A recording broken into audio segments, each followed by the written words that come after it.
I will show today some interesting angiograms. I will start with a simple case. This is a simple RCA angiogram. I want you to be able to identify those two branches proximally. This is an LAO view, the two branches approximally. And what is this branch going distally? You see this distal here, long branch. What is that? And this is another view in a P cranial. Again, the two proximal branches that you see here and that long, slender branch distally. What are those? And this is the illustration of them, those two and this long continuation. And I will answer that. So one is the conus artery, which is the first RCA branch. It's very proximal. You can see it here filling off and on. It's very close to the ostium of the RCA. The second RCA branch is the sinus node artery or sinoatrial branch. And in order to delineate it best, it's good to do an aerial view. Aerial view will show you that it's going toward the atria, not toward the ventricles. This is an epicranial, and you can already tell that sinoatrial branch is navigating all the way up to the anterior part of the SVC where the sinus node lies. Now, distally, what is this branch going all the way up? This is actually the distal AV continuation of the RCA. So this is the AV groove RCA going all the way up to the left AV groove. You can imagine this patient has a short left circumflex in the AV groove. So this is the answer to the three branches: conus, sinoatrial branch, and AV continuation in the left AV groove in a patient with a short left circumflex. Now I want to ask, where is the AV nodal arterial branch? Where does it lie usually, and where is it in this particular case? This is the AV nodal branch. It usually arises in the distal RCA around the PDA, close to the crux, which is the intersection of the AV groove and the inferior septum, whether before it or after it. And this is the AV nodal branch, this one here. This is the AV nodal branch, and this is a distal AV RCA continuation. And this is the RCA running through the right AV groove and the left circumflex through the left AV groove. The longer the RCA is in that AV groove, the shorter the left circumflex is, even in the left AV groove. The more the RCA gives PLB, the less the circumflex wraps down to the posterior left AV groove. And this is the left circumflex in this patient. You see, it doesn't have much in the AV groove. It stops quickly. It gives 1 OM. It doesn't give much anymore beyond that point. This is an illustration of where the AV nodal branch arises. This is the PDA here. And the AV nodal branch arises around the PDA, whether before it or after it. It can arise from the left circumflex distally only when the circumflex is dominant. When the circumflex goes all the way down, reaches the crux, and gives a PDA, this is the case where the AV nodal branch could arise from the circumflex. Otherwise, it arises from this area of the RCA, around the right PDA. Rarely it comes from the PDA itself, as you can see here. So the AV nodal artery, it comes from the RCA 90% of the time, in the distal AV groove around the PDA. 10% of the time it comes from the left circumflex distal AV groove, whichever is dominant.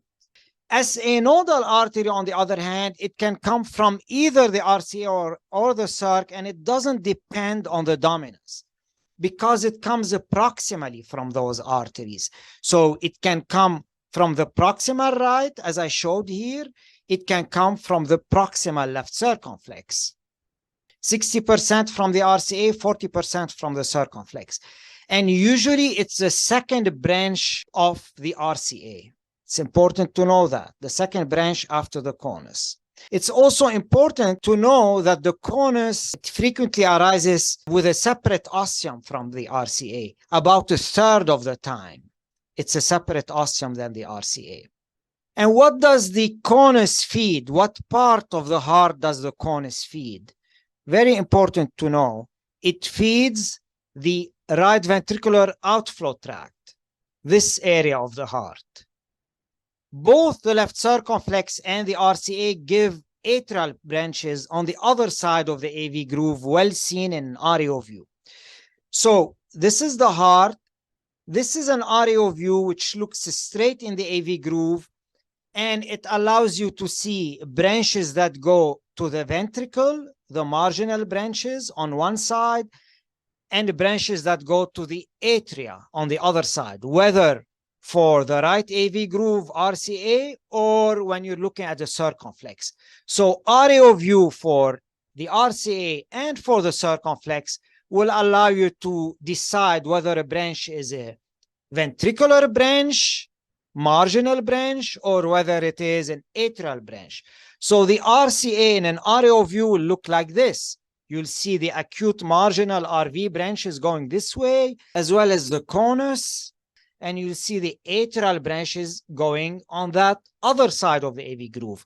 That includes the sinoatrial branch, which is usually the first atrial branch, and which tends to go all the way up to the SVC. Now remember, conus has a separate origin from the RCA in a third of the patients. This is another patient here, and you can see again, this is the conus artery coming to the RVOT. And this is the sinoatrial branch going up. And this is the AV nodal branch here, coming just after the PDA. And the best way, again, is to do aerial view to separate those. And this is an AP cranial, not quite the aerial, but it does show you. This is the conus branch going to the right ventricle outflow tract. This is the sinoatrial branch. And look, this is the AV groove. Atrial branches are on the side. RV marginal branches are on that side. This is a circumflex. This is an ariocaudal. Again, any ariocaudal or not, will split AV groove in the middle. Then you have the marginal to the ventricle, obtuse marginal on one side, and atrial branches on the other side. So this is the AV groove, and you can see an atrial branch. Very likely, if you pan toward this is likely a sinoatrial branch coming from the left circumflex. I will move on to the more interesting cases, more advanced. This is a case. We have a coronary angiogram in a patient shows an occluded proximal LAD. Yet we don't see collaterals from the left coronary system, left circumflex, and we don't see collaterals from the RCA. Yet the anterior apical wall is normal and echo, and we don't have EQ waves. So how come that LAD must be having some collaterals? Where are the collaterals coming from?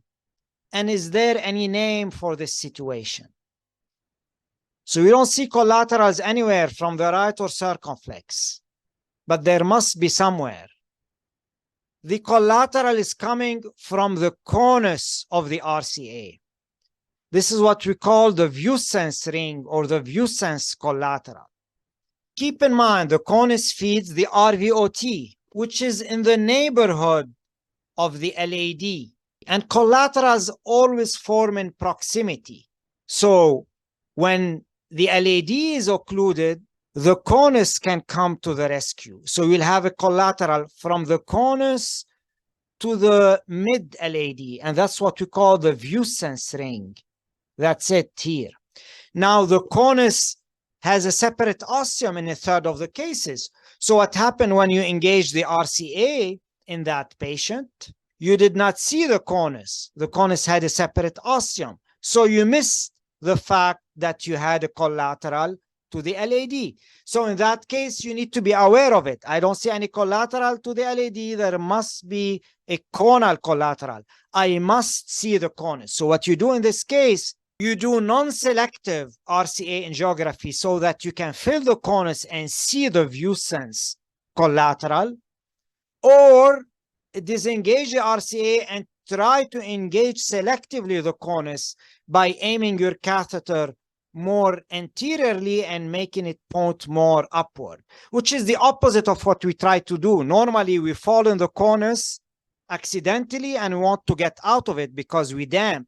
So we try to disengage, then engage by pulling more on the catheter to make it point down and by clocking more to make it go posteriorly. But when you want to go in the conus, you do the opposite. So you can try to make the catheter point more anterior and more up to engage the conus and see that view sense collateral. This is from a case I did. This is a view sense collateral for an occluded RCA. It can go both way view sense. It can go from a conus to an occluded LAD, or it can go from LAD to an occluded proximal RCA. And this is a case I had where the patient had an occluded proximal RCA and he had a view sense collateral from the LAD to the RCA. So it's conus connecting RCA to LAD CTO or LAD to proximal RCA CTO. Another collateral that has a name that they ask a lot about in interventional cardiology board is the Kugel artery. For interventional fellows, this comes on board every other year. Kugel artery, the classic scenario is that you have an occluded mid-RCA and you get an atrial branch, and this is an aerial view, this is atrial on this side of the AV groove, the posterior side of the AV groove. This is an atrial branch, and the atrial branch connects to the AV nodal branch. So atrial to AV nodal branch communication, right to right, atrial to AV nodal branch communication, and it navigates through the atrial septum all the way to the AV node at the bottom of the atrial septum. So atrial branch to AV nodal communication. It can come from the left circumflex. And actually the first description by Dr. Kugel was atrial branch from the circumflex connecting to the AV nodal branch of the RCA. Okay? So it's atrial to AV nodal communication for an occluded mid-RCA. Another idea I want to highlight, collaterals form from branches in proximity, in the neighborhood. So you need to understand collateral forming. And that will be important for you if one day you do CTO. So when you have LAD or RCA occlusion, the septal branches come to the rescue. You get septal to septal collaterals. If you have, let's say, you have an RCA occlusion, so you get LAD septal to RCA septal coming to the rescue. You can have distal circumflex to distal RCA AV continuation collateral, again, in the neighborhood, in proximity, you get those collateral forming. Or you can get distal OM to right posterolateral branch collateral, or a very common one, distal apical LAD to PDA collateral, epicardial collateral this way. So remember this epicardial collateral, LAD to PDA, or septal collateral LAD to PDA, or epicardial collateral circ to distal right in the AV groove, or OM to posterolateral branch across the margin of the heart. Remember those four, 1, 2, 3, 4. Then you have the Kugel that I just described. Then you have a bunch of other bridging collateral within the same coronary artery. Another case, so we have a 72-year-old man. he has a history of bypass with lima to LAD, vein graft to diagonal, and vein graft to RCA 5 years ago. He's presenting with acute chest pain. This is from another institution. And this is his EKG. The EKG shows basically inferoposterior STEMI. Notice the ST depression in V2 through V5 with an upright T wave. This is very suggestive of a posterior infarct. It's predominantly in V2 to V4, so ST depression that predominates there is suggestive of a posterior infarct, particularly that you also have a little bit of ST elevation in the inferior lead. So this is an inferior posterior infarct, also reciprocal lateral depression. So the patient was taken to the lab. The lima to LAD was patent. I will focus on the right system. This is the native RCA. Watch it. It seems patent. This is a LAO view of it. This is an epicranial view of it. And this is the graft to the RCA, which is occluded and appears acute with a thrombus formation. So you saw the native and you saw the occluded graft. Look again at the native. What should you do in this patient? He's having an inferoposterior STEMI actively. Should you fix the native right, or should you fix the graft? And let me ask a question you should ask before that. How come this patient is having an inferoposterior STEMI when his native RCA has disease, but it's patent? It has no impaired flow at rest. How is he having inferior STEMI? So the answer to that question is twofold. So it could be that this is a native RCA going in the distal AV groove and giving a branch. It could be either small PDA or small PLB, but the graft is feeding the biggest system of PDA, PLB that is disconnected from the native system. Something like this.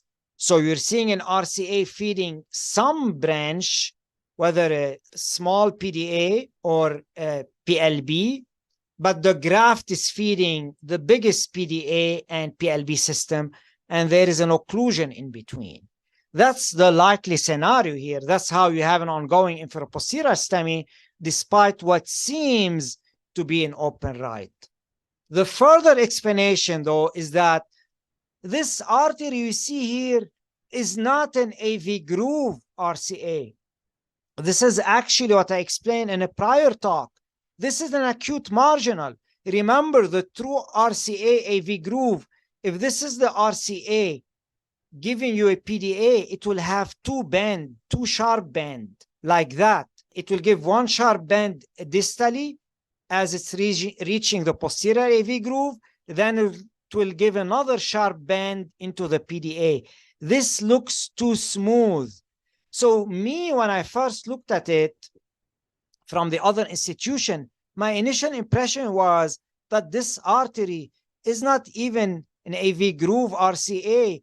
Is it just an acute marginal, a low-lying acute marginal that gives some septal branches? It reaches the inferior septum and gives some septal branches. I don't think it's the AV groove RCA. I think the true RCA should have two bends. So that's what I think, and that's what I think the graft is feeding this true PDA and whatever comes afterward, the PLBs. So keep in mind, one of the biggest sources of mistakes in RCA interventions is that the operator confuses those low-lying acute marginals with the true RCA and PDA. This is what this is, I think. I think it's a low-lying acute marginal like this that is looping around the inferior RV and giving distally some septal branches to the inferior distal septum. And indeed, when one looks at the images from a year ago from this patient, this is how his RCA looked. You can see a stump in the true AV groove of the RCA. And now you can be certain that this artery is actually a low-lying acute marginal. That's not the true RCA. And in fact, this is how the graft was. The graft was feeding a true PDA and PLBs. This is a small PDA, and those are PLBs, including one large PLB. This is the true PDA here. You can see it coming. And next to it is the PLB. PDA, PLB, big one, and small ones. So the answer, what should you do to this patient? Even without having the angiogram from a year ago, I would not go after the native right. One, because I understood this anatomy. And if you don't understand it, do an RAO view. RAO will show you that this is an acute marginal going to the margin of the heart, not having that bend. It's an acute marginal going this way, not a true RCA having bends. So if you have doubts, do an RAO, prove that it's a low-lying acute marginal, and don't go after it. And even if it was a true PDA, it's open. It cannot be the cause of the infarct. Whatever the graft is feeding is disconnected from that native right. Don't go after the native right. If you stent that native right, one, you will be stenting the wrong vessel. Two, what will happen? That native right is feeding very little left ventricular myocardium. It will thrombose. If you stent, it will thrombose. So do not stent it. No benefit and near definite harm. So you should go after the graft in this case. Here is another idea that extends on what I just described. Always for the RCA and for the left circumflex, see how much left LV territory is supplied beyond the AV groove. How far the branches, the obtuse marginal branch, is extending beyond that AV groove to gauge an idea about the size of the LV territory supplied. Don't go by the size of the artery and the length of the artery in the AV groove, which is just a conduit. This is just a dead conduit here. What is important is how many and how long are the marginal branches, how far they extend over the margin of the heart. Imagine a case, frequently a CABG patient with severe left circumflex stenosis. The vessel seems long and good size, but it does not give any major OM branch. It gives those tiny branches. No OM branch that extends far enough over the lateral LV surface on an RAO or RAO caudal view, which are the views that help you gauge the extent over the heart margin. We typically consider it a significant OM branch when it extends over more than half of the cardiac silhouette, half of the lateral margin of the heart. So in this case that I'm showing here, with those tiny marginal that barely extend beyond the AV groove, the left circumflex is just a dead conduit. Although it may seem large and a good PCI target, it does not feed much beyond the AV groove, so there is no value of stenting this. It's the dead AV groove conduit concept. It's a conduit to very little LV territory. This is a case of a 50-year-old diabetic patient with severe LAD and stent restenosis and non-STEMI. He also had mid-left circumflex stenosis, but the left circumflex at that point beyond the first obtuse marginal only feeds one small OM beyond the AV groove, which does not extend far beyond that AV groove on the margin of the heart. The LV myocardium supplied is small, and the circ that is running here in the AV groove is mostly a dead or a semi-dead conduit. There is little value in stenting this. And actually, there is a chance of stent occlusion if you stent this, because there isn't much myocardial territory, much flow supplied. So we left it alone. We stented the LAD and we left this alone. The patient kept having atypical chest pain, so another institution stented this. And here is an angiogram few months later. That stent that they placed thrombose, again, because there is very little LV myocardial territory supplied. So I hope you understand that concept of dead or semi-dead AV groove conduit. Gauge the LV territory at the margin of the heart.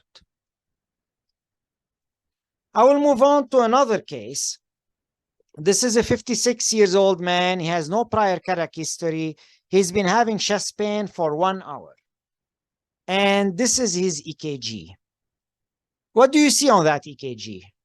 So you have anterior ST elevation in leads V1 through V4. This is anterior STEMI. Now, can you tell what part of the LAD is occluded? Is it proximal or mid to distal LAD? This patient has one right bundle branch block in conjunction with anterior infarct. You need to know that the right bundle branch is being fed by the first septal artery. So when you have right bundle branch block, it's a proximal LAD occlusion before the first septal.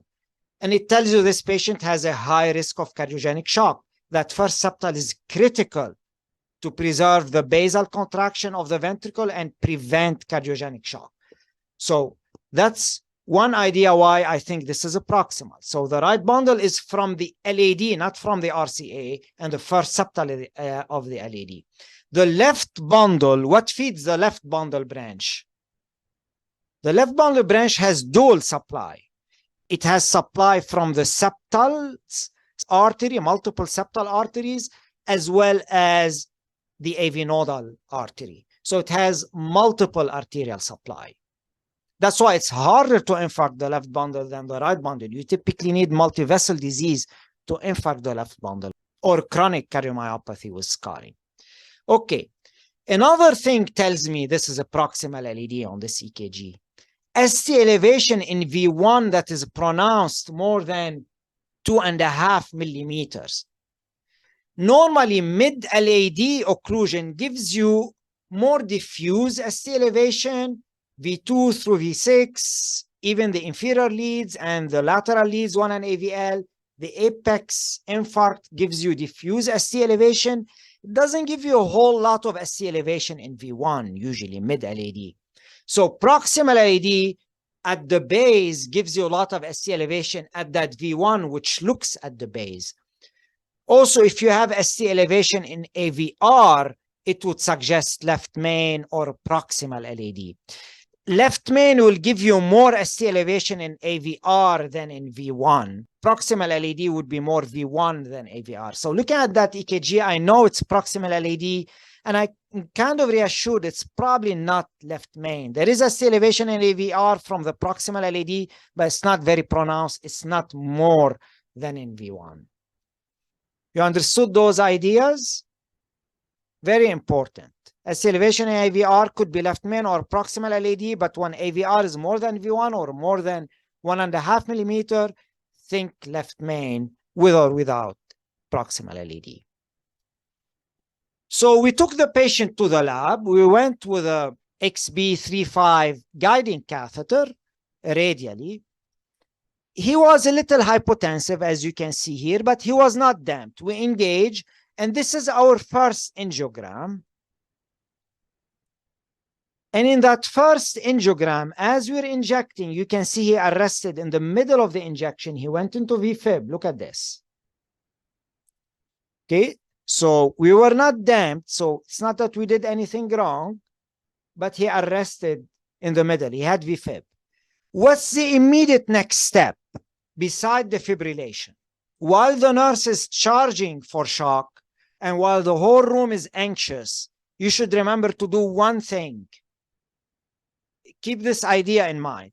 There is nothing more harmful to the myocardial irritability and to inducing VFib than dye stain. Whether dye stain because your guide was damped, ventricularized when you injected, or in this case, dye stain because of hypotension, pronounced hypotension, or dye stain because he arrested in the middle of your injection. He arrested. The dye is not going to clear. particularly when you have a guide at the ostium. So your immediate reaction while you're charging for defibrillation is to quickly disengage your guide to help that contrast clear, even if you are not damped initially. Contrast staining will worsen myocardial ischemia and electrical irritability and VFib.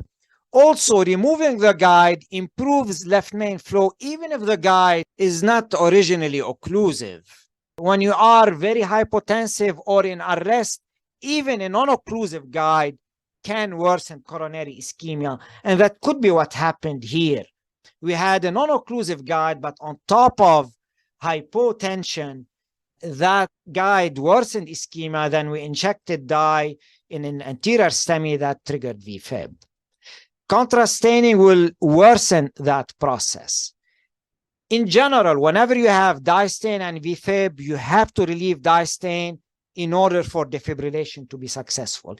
If we don't disengage the guide here, I can guarantee to you that defibrillation is not going to be successful.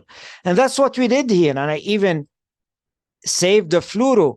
So we disengage quickly while they are charging.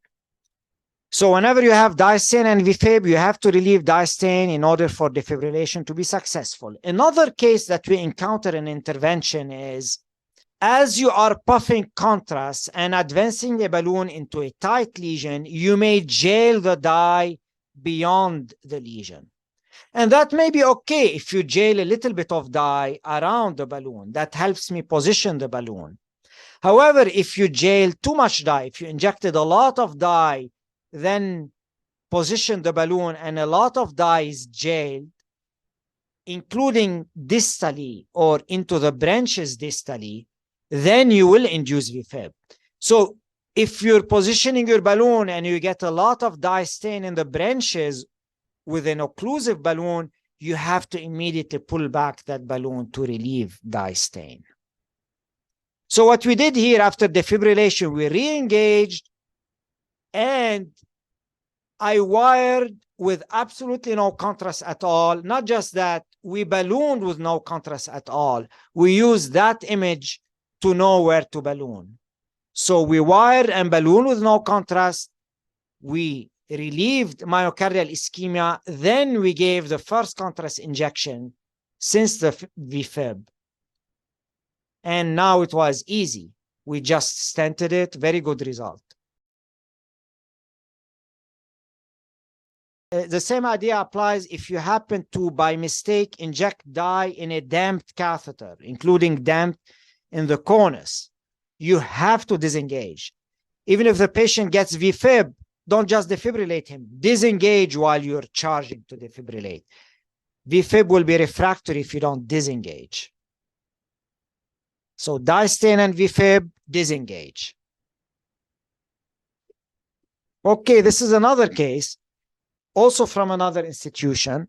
This is a 57-year-old lady. She's presenting with chest pain and this EKG. What's the diagnosis here? This is posterior MI with ST depression that is most dominant in V2, V3. It's also inferior MI. You can see inferior ST elevation in 3 and AVF with a Q formation in 3. And you have reciprocal ST depression in 1 and AVL. So this is infero-posterior MI. Can you tell, is this RCA or left circumflex? This EKG suggests RCA infarct more than circumflex. Whenever you have ST depression in both 1 and AVL in conjunction with an inferior infarct, it's usually RCA. If you have ST elevation in both 1 and AVL, it's usually left circumflex with a lateral infarct. If they are discordant, one of them is elevated, the other is depressed, it's hard to tell RCA versus circ. Another idea is ST elevation in AVR or V1. In this patient, AVR, it usually suggests RCA more than circumflex. It's an indicator of possibly an RV infarct. Okay, so ST elevation AVR. I mentioned with an LAD infarct, ST elevation AVR can indicate proximal LAD or left main. In an RCA, inferior infarct, it indicates usually an RCA infarct, probably proximal RCA with RV infarct. Okay, so he was taken to the lab, and this is what they found. So this is an areocaudal view. I will highlight she has severe left circumflex disease.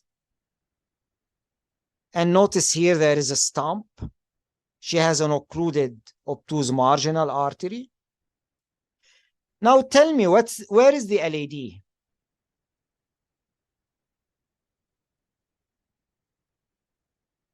Is there an LAD? So what is this artery here? Is this LAD? What is this artery here? So take another view here. This is a cranial view, an areocranial view. Where is the LAD?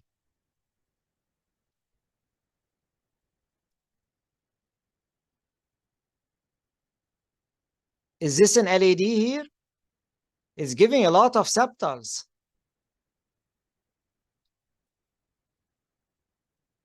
And this is another view. This is aleocranial view. Yeah, So I will explain to you what we have here. So this is an areocranial, and what you have, this looks initially like an LAD, that artery here. It's giving a lot of septal. There is a catch, however. It doesn't seem to reach the apex. Not only it doesn't wrap around the apex, it doesn't seem to reach the apex. It stops short of the apex. That's one. Two, it doesn't give any diagonal branches. I mean, it's straight. It doesn't give anything to the anterolateral wall. It could be, for example, an LAD in a patient with a huge PDA that wraps around the apex. That's a possibility. However, wait for late filling, and you see on the late filling, there is another artery coming parallel to that artery, and it's actually wrapping around the apex. It's an occluded artery. You see it here. It is wrapping around the apex, and it's giving branches that go to the lateral wall, to the anterolateral wall. Look at the late filling. So that is the true LAD. And that actually what you can call it one huge septal giving all the septals. But the better denomination for this is what we call dual LAD system. And you can again see it in this view, in aleocranial view. In an aleocranial view, you can see that late filling of an artery parallel to that big septal, and it's parallel to the spine, and it loops around the apex. So this is what we have here. This is what we call the dual LAD system. I want you to be familiar with it. It's quite common. So you have two LADs. So the proximal LAD splits into two. One LAD gives all the diagonals, and another LAD gives all the septals. And one of those two LADs will reach the apex and potentially wrap around. More frequently the LAD diagonal, but either one of them can. And I call them the following. The LAD that gives all the diagonals, I call it LAD dash diagonal. The other one, I'll call it LAD dash septal. Now, there are variations of that dual LAD system. This particular patient has a true dual LAD system, meaning truly all the septals come from one artery, all the diagonals come from another artery. And to make the interpretation more difficult, it is occluded. So we're interpreting it via collaterals. A lot of patients have a variation of that, meaning the LAD starts, it gives one diagonal, one septal, then it splits into two. One artery that gives all the remaining septals and another one that gives all the remaining diagonals. Okay, so to go back to her, so all you see here is the LAD septal, and you see here the LAD diagonal filling late. We have severe circumflex disease and an occluded OM, and you can already tell on this view that there is an occluded RCA. You can see the PDA filling via our LAD septal. septal to septal collaterals, like I showed in my collateral slide. And this is the rod that is occluded proximally. Now, what's the culprit? This patient is having an ongoing inferoposterior STEMI. Is the RCA that's occluded the culprit, or is it the OM? And what should you do? So in this particular patient, the culprit is the OM, not the RCA. And you can tell, one, via the collaterals. When you have a grade 3 collaterals, and grade 3 collaterals meaning collaterals that form the main vessel, you see the main vessel, you see the actual PDA, you don't just see septal. If you only see septal to septal, you don't see the main vessel well, those could be what you call a grade 2 collaterals. But when you have a grade 3 collaterals, meaning the main vessel is forming well, especially what we call also not just grade 3, what we call CC2 collaterals, meaning you can actually see the collateral itself. You see a conduit-like branch of over 0.5 millimeter. Those take typically at least 2 weeks to form. So they indicate a degree of chronicity. Now, they don't definitely disprove that the occlusion is acute. You could have a chronic 95% of that RCA, and now it became 100%, but they strongly suggest chronicity, at least chronicity of subtotal, if not total occlusion. Now think bridging collateral. You see those caput medusa? You see here those caput medusa branches between the proximal and the mid-right? This is what we call a bridging collateral, right to right bridging collateral. Those are always indicative of chronicity. On the other hand, the circumflex has an appearance of a thrombus. On other views they took, there was appearance of a dye stain in that area. Dye stain indicates thrombus. In this aleocaudal view, you see dye stain in that OM indicating acute thrombus. Dye gets stuck within the webs of the thrombus, which creates that stain. So it has dye stain and it has no collaterals at all in any view. So that OM seems to be more the acute culprit. By the way, even if you had collaterals to that OM, that doesn't mean it's not acute. Collateral, some degree of collaterals form within 24 hours of an occlusion. 50% at 6 hours, close to 100% at 24 hours, you will have some collaterals in an acute occlusion. But the collaterals will typically be those grade 1, grade 2 collaterals, not those robust grade 3 forming the two vessel collaterals. Okay? So having collaterals doesn't mean it's not acute. In those acute, you tend to have grade 1 and 2. Occasionally grade 3 if you have some degree of subtotal occlusion chronically before the total occlusion. Anyway, here you have no collaterals or very faint collaterals, and you have dye stain in that occlusion. That tells us this is the culprit. So what should we do? Should we stent this? Keep in mind, this patient has a complex RCA CTO and has an LAD CTO with a difficult stump. So what's the best management for this patient? The LAD CTO is probably around here. This is probably where that LAD is splitting between LAD septal and LAD diagonal. Around that point, it's splitting. But there is no clear stump. So how should you manage this patient with ongoing inferoposterior STEMI?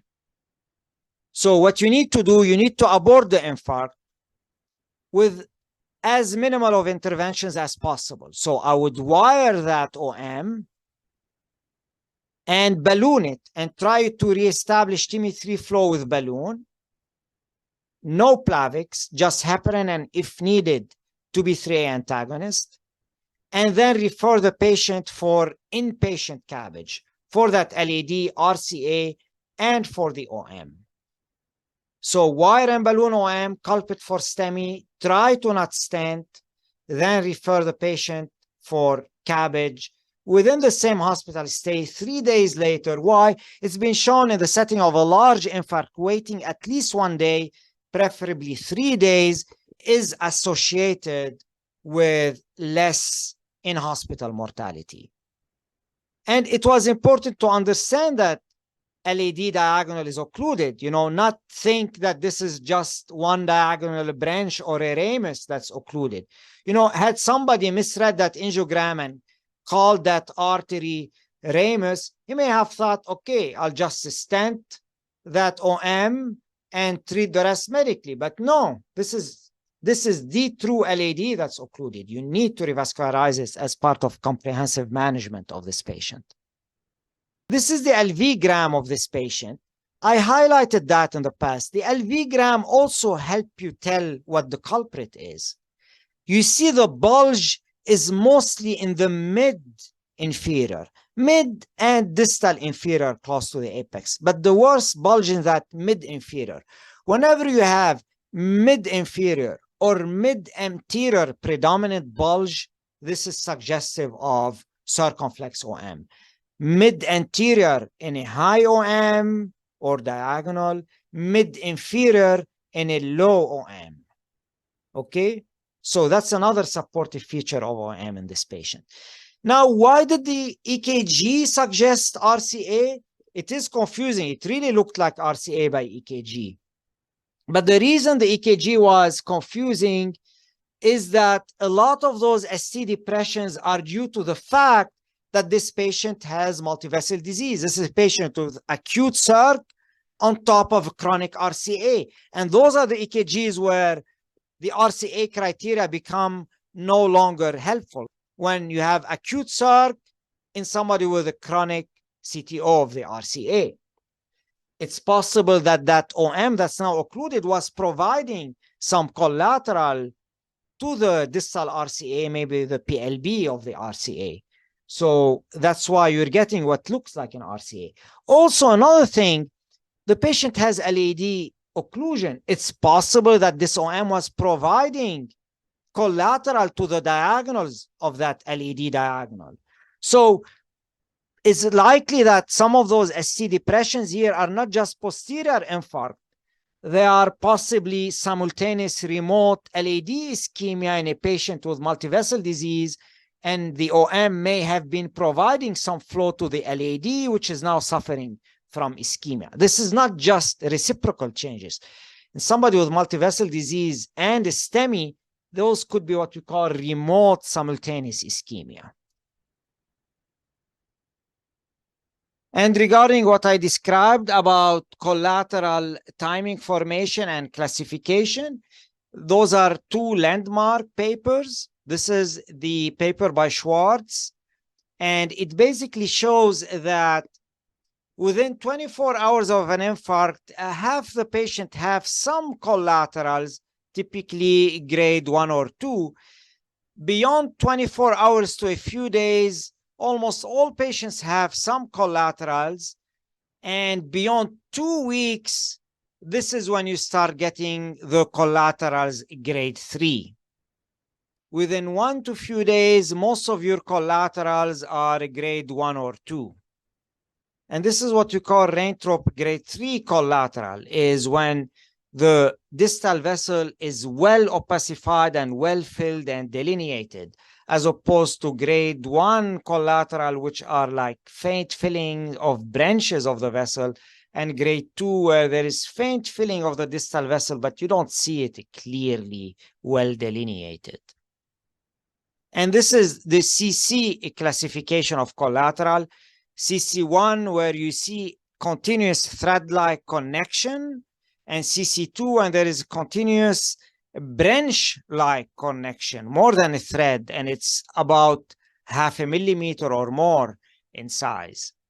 And the CC2 collaterals typically take over 2 weeks to form, even over 12 weeks to form, those more advanced collaterals. So that gives you an idea about the classification and the timeline of collaterals. I'll move on to another case. This is a 69-year-old man. He had a CABG in 2009, Lima to LAD, vein graft to ramus. He's presenting with non-STEMI and heart failure with a newly reduced EF of 25%. His LVDP is 30 millimeter of mercury. He has extensive PAD with bilateral fempop graft. He had left common femoral endarterectomy, and he has a small right iliac. The reason I'm mentioning that, because I'm already alluding, LV support, if needed, will be very difficult in this patient. So we did an angiogram on him, and this is what we found. So lima to LAD atretic. Okay, so we have no lima to LAD flow. And this is his angiogram.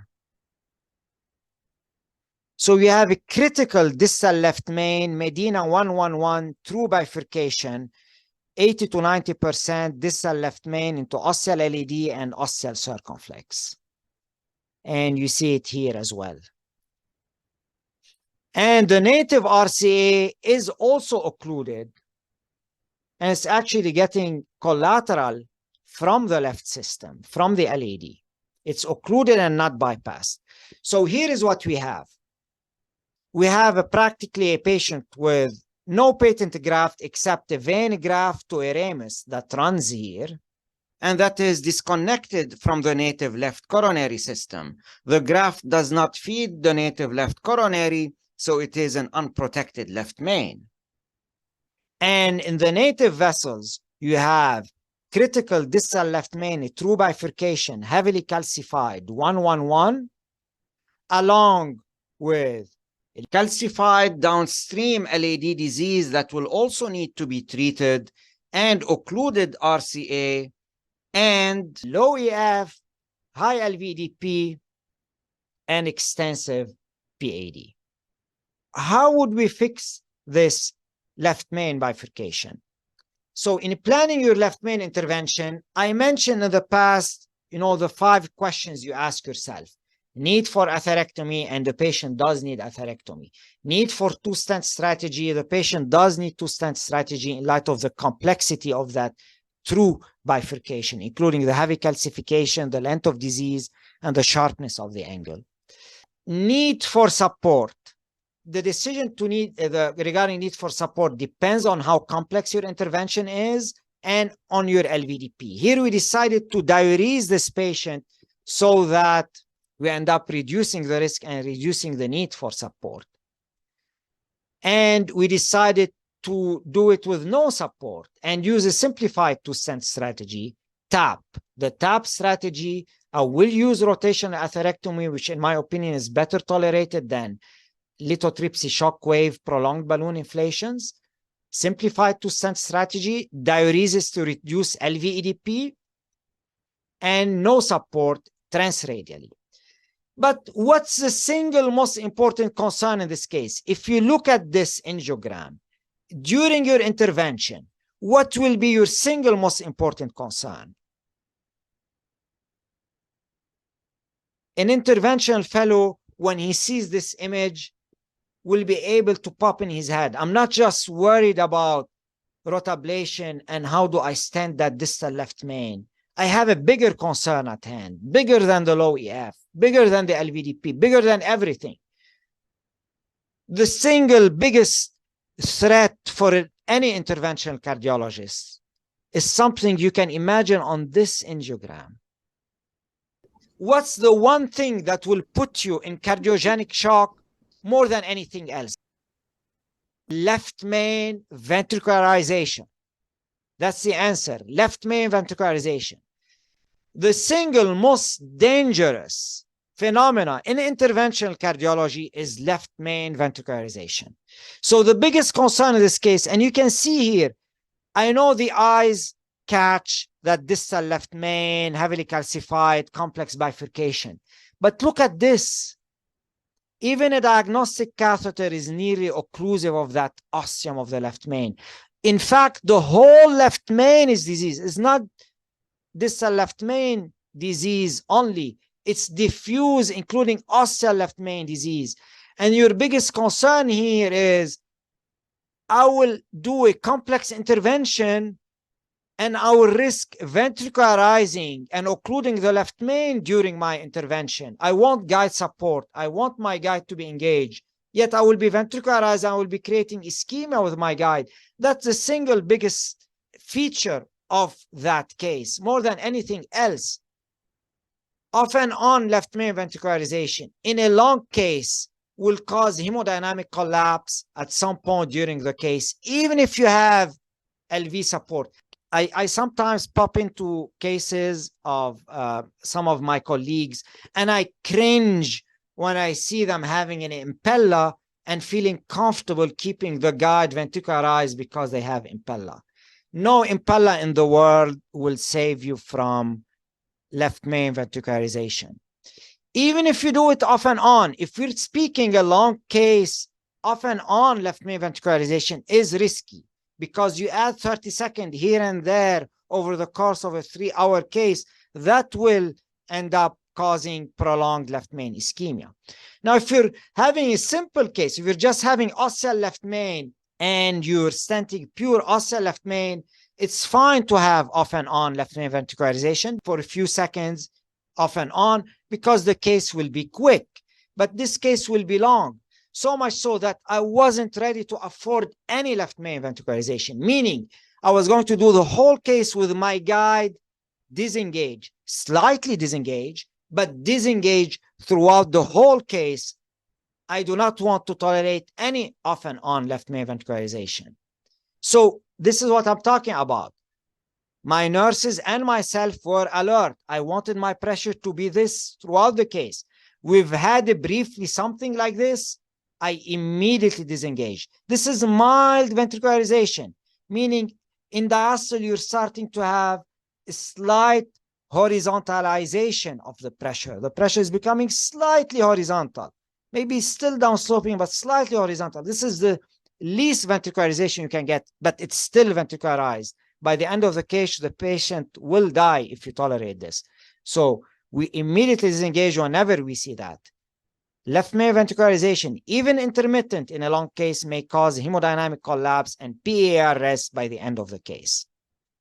Even this subtle thing should not be overlooked. You instruct your nurses carefully before the case. So guide must be kept disengaged throughout the case with no left main ventricularization for any significant time. It is easy to treat ostial left main disease that is isolated, but hard to treat complex distal disease via ostial left main disease, as damping precludes guide engagement and deep support during advancement. So you'll have to work with a guide disengaged and with less support and less good of an imaging, but that's how you have to train yourself to do those cases. So we have to treat complex bifurcation disease and LAD left circumflex maneuvering and stent advancement through a complex left circumflex angle while keeping the guide disengaged. So we did right radial, 7 French JL35, no support. I mentioned how difficult his peripheral anatomy is. And this is how the guide was.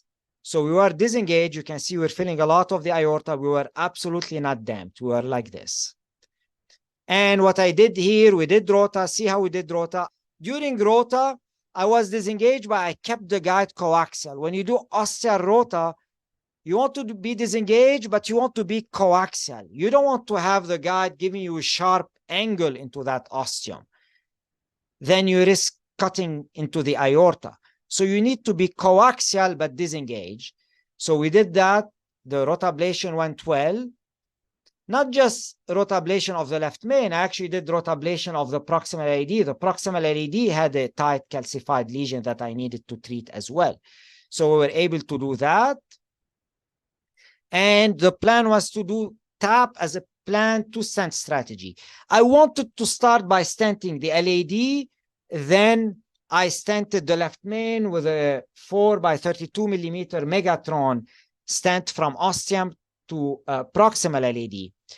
I started my stenting in the LAD left main system, then I wanted to do TAP in the circumflex. The idea here, I wanted to relieve that left main ischemia and left main ventricularization. After that, I was able to get my guide in more easily without damping. So we did that. Then we potted the left main. We did pot with a 4.5 millimeter balloon, which opposes the stent better and pushes some of the stent into the ostium of the circ and makes it easy to rewire it. We rewired, we ballooned it nicely, and we rewired the distal struts. You want to rewire the distal struts so that when you balloon, you lift some of that main stent struts onto the upper arm of the circumflex. So you cover a little bit of the upper arm of the circumflex, and you make it easy to position your tap stent without protruding it too much in the main vessel. So you cross distal struts, you balloon, that lifts some of that main stent to scaffold the upper arm of the circumflex, which is always the hardest arm to cover. That was the plan. Despite proper wiring of the circumflex and good post-dilatation of the circumflex, we could not eventually advance a stent. And this is because the circumflex had heavy calcium in it that we chose not to rotablate to simplify the procedure. That said, we have a vein graft to the ramus, so it wasn't as important as the circumflex would be if you didn't have the graft to the ramus. Also, we did get a very good provisional balloon result of the circumflex, so we accepted the provisional ballooning result. And this is the final result in this patient. So you see excellent result across the left main LAD system, decent result across the circumflex. And this is the result, left main LAD, good result circumflex. And what's important is we did not need any support for a complex intervention, transradially, no support at all. In a patient with the F of 25%, LVDP originally 30 millimeter of mercury, but diuresed, and a complex distal maneuvering. This case also shows you why the worst guide you can use is a side hole left guide. It will cause left main ischemia, but the pressure will falsely look okay. It will mask left main ventricularization and give you false sense of security without significantly improving left main ischemia. Side hole left guide should never be used, and it's one of the worst tools in interventional cardiology. This is a 70-year-old man. His EF is normal. He has no wall motion abnormalities. He had cabbage 10 years ago with Lima to LAD, vein graft to diagonal, and vein graft to RCA. He's presenting with exertional angina. So we're going left radial, which has been now my preferred route for graft angiography. And this is the Lima to LAD. It's an atretic Lima to LAD. It's not feeding the LAD. It's stopping short of the LAD. Okay, so whenever you see an atretic Lima graft, it's due to anything that reduces Lima flow and prevents it from dilating and maturing. Lack of flow in that Lima causes Lima atresia, prevents it from dilating, growing, and maturing. Can any of the fellow in the room mention to me what are the top causes of Lima atresia?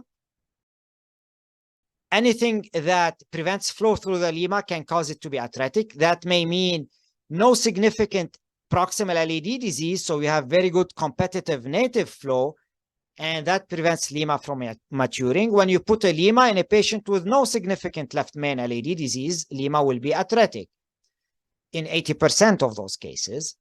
Or you have significant severe subclavian stenosis, that's an option. Or you have very poor distal LAD runoff, meaning the Lima was sutured to the mid LAD, but the distal LAD is horrible and has multiple 90%. The Lima may become atretic. But there is another possibility that I see not infrequently that we don't think of commonly. And I'll go back to it in this case. So anyway, we have Lima atresia. We went and thought, well, maybe the LAD is not severely diseased. Let's see what's going on here. So this is a native injection. And you can see, actually, the LAD is occluded, ostially, actually. And what you see here, you see a ramus and you see some OMs, the circ system, which is not bypassed. Okay, so the LAD occluded, the Lima is atretic. And note that the F is normal, no Q wave, the anterior wall is working well. So that LAD must have some flow from somewhere, maybe collateral flow. Okay, well, this is the vein graft to the RCA. The native RCA is occluded. This is the vein graft to the RCA. Okay, it has a 90% stenosis, and it's feeding the RCA. It does not provide any collateral to the LAD. With the information I gave you already, can you imagine why the Lima to LAD is atretic? At this point in this case, I knew why the Lima to LAD is atretic. Can anybody tell? And I want you to have that same reflex. Always, when you have Lima to LAD and vein graft to diagonal, and you have an atretic Lima, think, is it possible that that vein graft to diagonal is filling well retrogradely through the diagonal? It's filling the LAD, and it's competing with the Lima to LAD flow and prevent it from maturing. So always when you have Lima to LAD and vein graft to diagonal, it's possible that the vein graft to diagonal is your enemy here. The vein graft to diagonal is filling the LAD and it's precluding the Lima flow and preventing it from maturing. And vein graft mature more easily than arterial graft. Vein graft, even if you connect it to an artery that is not hemodynamically significant, it will mature, and it most often, more than 80% of the time, will not occlude. That's the opposite of the Lima, where 80% of the time it will occlude if you bypass it to a non-significant artery. So whenever you see Lima that is atretic and the LAD has severe disease, or in this case is occluded, you have to think maybe it's that vein graft to diagonal that is competing with my Lima and causing the occlusion. But hopefully the vein graft to diagonal is filling the LAD in an unimpeded fashion. And that's what we proved eventually. It was very difficult to engage the vein graft to diagonal. Some operator may have decided that maybe it's occluded. However, I was insistent that the vein graft to diagonal before injecting it is patent, not just patent, it's filling the LAD and causing Lima atresia. So we were able to find it eventually, and we proved the point. And I will show you, look at this. This is the vein graft to diagonal. It's filling, this is the diagonal. This is the diagonal, and it's filling retrogradely the LAD. This is the diagonal, it's filling retrogradely septal and LAD all the way down. This is the diagonal, and it's filling retrogradely the LAD here, which starts here, it gives septal, and then it goes all the way. You see that? It's an unimpeded retrograde flow. Vein graft to diagonal, that diagonal had no disease. So it's filling the LAD, and it prevented the Lima from maturing. From the very beginning, the surgeon should not have bypassed that diagonal. He should have known that that diagonal will prevent the Lima from maturing. Okay? Furthermore, the surgeon here hurt us in many ways, because one, they bypass an unnecessary diagonal, which hurt the Lima. Number two, as I always say, vein graft to RCA is on the right side of the aorta. Vein graft to diagonal is on anterior left side of the aorta. What made this case more difficult is that the surgeon hooked the vein graft to diagonal on the right side of the aorta, next to the RCA, and worse, he hooked it below the vein graft to the RCA. He hooked it here. Look at it. This is the vein graft to diagonal in an LAO view, which is showing us that side of the aorta, the right side. So LAO view, this is the vein graft to diagonal here. Look at it. And this is in the same view, the vein graft to RCA. Look at it. It's higher. If you look at the sternal wire, it's higher. So the vein graft to diagonal was originating from here and looping backward. So he placed it in a very difficult position, very difficult to expect, with no markers. And the way you do things in those difficult graft engagement is by doing aortogram, is sending aortogram in two views, in LAO view and an RAO view. It's not enough to do an aortogram in one view and say, I don't see anything, therefore it's occluded. So this is an aortogram in an RAO view, and this is the aortogram in an LAO view. It also allowed us to see it. So both views helped us, but it's more the aortogram in a steep RAO view that helped us the most. So a message to remember in difficult graft engagement, do aortogram in two views, LAO and RAO. LAO will lay out well the origin and the body of grafts on the right side of the aorta, and sometimes it will show the body of the graft to OM, which tends to be a little posterior. RAO will lay out well graft on the anterior and left side of the aorta, origin and body, such as diagonal and OM grafts. This is the case of an 87-year-old woman with non-STEMI. We found a 3-vessel CAD, including proximal right, severe left circumflex disease, and severe distal LAD with moderate mid-LAD stenosis. Specifically regarding the LAD PCI, what difficulties and pitfalls do you expect with LAD PCI here? And what is your number one concern? You need to have the proper interventional reflexes when you look at an angiogram like this. The fellow answered me that there are multiple issues. There are 4 issues that he could see. 1, there are a lot of calcifications proximally. 2, it's not just calcification, it's tortuous segments with calcification. And number 3, the disease is distal. All those features make it difficult to deliver a stent distally.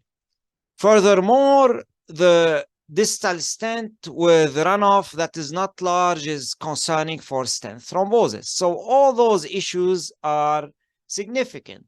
But beside those 4, what is really the number one issue that really needs to come to your mind immediately as you look at this angiogram? The top issue here to me is creating pseudo-lesions once you wire that tortuous coronary segment, and you will lose flow once you have pseudo-lesions, and the patient will become ischemic, and it will become difficult to visualize and advance balloon and devices. And here is exactly what pseudo-lesions are. So you have a tortuous coronary segment. You place a wire, or especially you place a stiff wire or a balloon with a wire inside it, you'll end up straightening that artery. Meaning, imagine you stretch the edges of that artery so the vessel straightens toward a center line. And when the vessel straightens toward a center line, imagine those peaks and troughs being pulled toward that center line. So what will happen? You'll have what we call the accordion effect. Those peaks and trough will straighten, as in the green arrows, and will abut each other, creating stenosis. They may even occlude, especially if you already have stenosis on those peaks and troughs, or if you're using stiff wires or balloon on top of a stiff wire. This accordion effect is less likely to happen with polymer wire. And if you're very concerned about it, you may plan your procedure better by starting with a polymer wire, which you may need anyway to wire such a heavily tortuous and calcific coronary artery. So when you look at such angiogram, you need to immediately think of pseudo-lesions. You need to be obsessed with it. Why? Because pseudo-lesions will create 3 problems. 1, they may impair or occlude flow, so the patient will become actively ischemic. Number 2, pseudo-lesions, by impairing flow on the one hand and by creating multiple false stenosis on the other hand, make it difficult to tell where the true lesion, true stenosis is, and where to put your balloon, then where to put your stent. And for that purpose, you use branches, landmarks to decide where the true lesion is and how to position your stent. So here, for example, I know that my lesion is after two small distal septals. So I use those two small distal septals as a landmark, and I know my lesion is just past it. In Lima to LAD cases where you're wiring across a tortuous Lima, you can use surgical clips as landmark for where your stenosis is in one particular view. And third problem, very importantly, do not stent pseudo-lesions. So here, after we wired with a whisper polymer wire, we occluded the flow as we expected. And you can see here, those segments, especially this one, straightened, and we lost flow. The patient became ischemic. So we quickly positioned our balloon using those landmark septals that we faintly see here. And we reestablished flow with balloon, then we stented. We also stented the mid-LAD stenosis. Then after you stent, it's important to pull back eventually your wire, keep the soft opaque portion of the wire across the tortuous segment, and prove that the residual stenosis that you have are simply pseudo-lesions. And this was the final result here.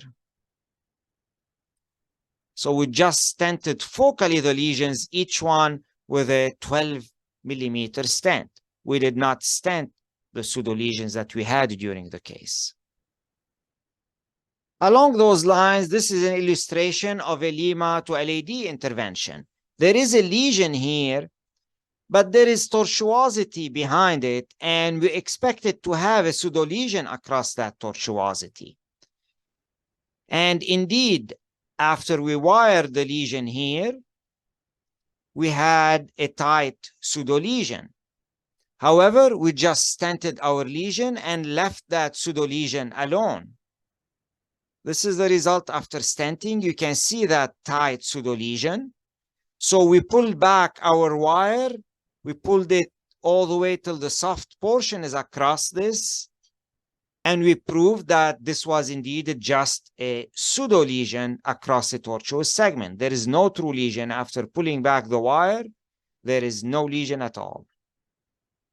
This phenomena is quite common in tortuous Lima interventions.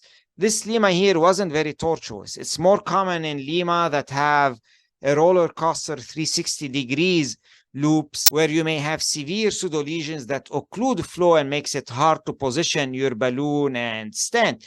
And in those cases, use staple landmark to position your devices.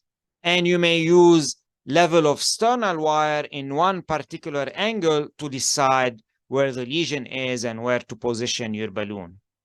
Particularly when you're treating the native LAD through the Lima, where it's really hard to visualize what you're doing. Typically, once you balloon, you reestablish flow enough to know where to position your stent.